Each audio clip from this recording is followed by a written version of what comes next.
Bonjour, aujourd'hui nous allons parler des champs et des forces électrostatiques. Alors une vidéo qui est à voir après avoir vu celle sur les champs et les forces gravitationnelles, parce qu'on va y faire référence. La loi de Coulomb ressemble un petit peu à la version électrostatique de la loi de gravitation universelle de Newton. Soit deux corps ponctuels A et B de charge électrique QA et QB, ils exercent l'un sur l'autre des forces électrostatiques de même direction et de même valeur, telles que la force électrostatique exercée par A sur B est égale à K fois QA fois QB sur la distance AB au carré, vecteur unitaire UAB, est égale à moins la force électrostatique exercée par B sur A. Avec K, la constante de Coulomb, QA et QB, les charges de A et de B en Coulomb, et enfin DAB, la distance entre les centres de gravité de A et de B en mètres.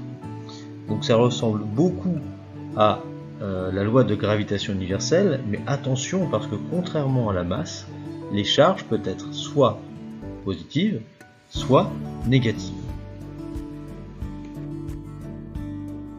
On va donc voir qu'il y aura deux cas différents. Premier cas, si les charges sont de même signe, soit toutes les deux positives, soit toutes les deux négatives. Dans ce cas, le produit des charges est positif.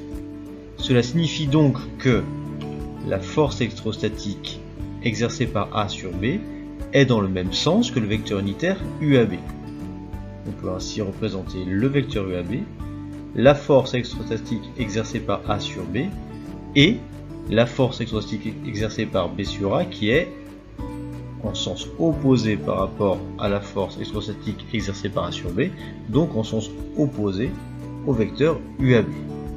On remarque que dans ce cas-là, on obtient des forces qui sont répulsives. Si maintenant les charges sont de signe opposé, ce signifie que le produit QA fois QB est inférieur à 0. On peut donc réécrire la force électrostatique exercée par A sur B en mettant le moins en facteur. On obtient moins K fois la valeur absolue du produit QA-QB sur distance AB au carré, vecteur unitaire UAB. On voit que cette fois-ci, la force électrostatique exercée par A sur B et le vecteur unitaire UAB sont de sens contraire. Et de la même manière, la force électrostatique exercée par B sur A est en sens inverse de la force électrostatique exercée par A sur B. Et on va voir que dans ce cas-là, les forces sont attractives. Donc, contrairement à la loi de gravitation où les forces sont toujours attractives, cette fois-ci ça dépend du signe des charges. Si les charges sont de même signe, les forces sont répulsives. Si les charges sont de signe contraire, elles sont dans ce cas attractives.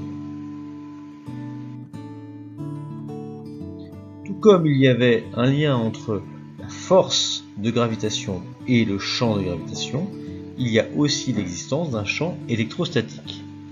Donc soit une charge ponctuelle de valeur QA située en A, alors elle crée en tout point de l'espace un champ électrostatique qu'on nommera EA.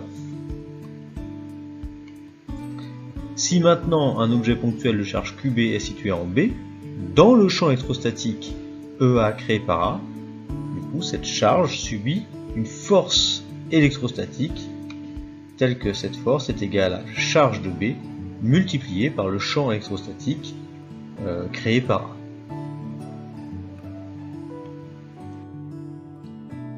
Pour déterminer l'expression de ce champ électrostatique, on peut voir que d'un côté on a la force électrostatique subie par B qui est égale à QB fois le champ électrostatique de A, et l'expression de la loi de Coulomb qui nous dit que la force électrostatique exercée par A sur B est égale à K fois QA fois QB sur la distance entre les deux au carré multiplié par le vecteur unitaire UAB. Ces deux expressions sont l'expression de la même force. On peut donc écrire que QB fois le champ électrostatique de A est égal à K fois QA fois QB divisé par la distance AB au carré, vecteur unitaire UAB. On remarque qu'il y a QB des deux côtés de l'égalité, on peut donc simplifier en divisant à gauche et à droite par QB. On obtient alors l'expression générale du champ électrostatique créé par la charge A. EA est égal à K fois QA divisé par la distance AB au carré, vecteur unitaire UAB. Le champ électrostatique s'exprime alors en newton par coulomb.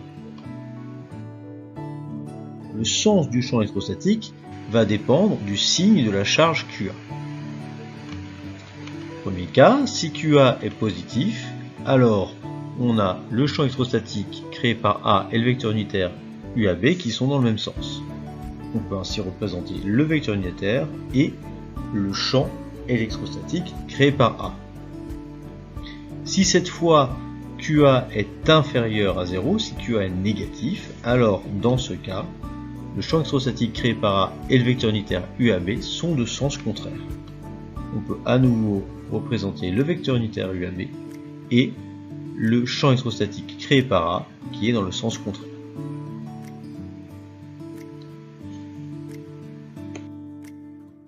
Un cas particulier, le champ électrostatique dans un condensateur. Un condensateur est un composant électronique qu'on va retrouver dans beaucoup d'appareils électroniques. Il est simplement constitué de deux plaques conductrices qu'on appelle les armatures qui sont séparées par un isolant. Les armatures sont séparées d'une distance d et alimentées sous une tension électrique U. Le champ électrostatique dans un condensateur est uniforme. Il est toujours perpendiculaire aux armatures, dirigé de l'armature positive vers l'armature négative, et a pour intensité E égale U sur D. U étant la tension aux bornes du condensateur et D la distance entre les armatures. On voit que le champ électrostatique s'exprime en volts par mètre dans un condensateur. L'unité volt par mètre est donc équivalente à l'unité newton par coulomb.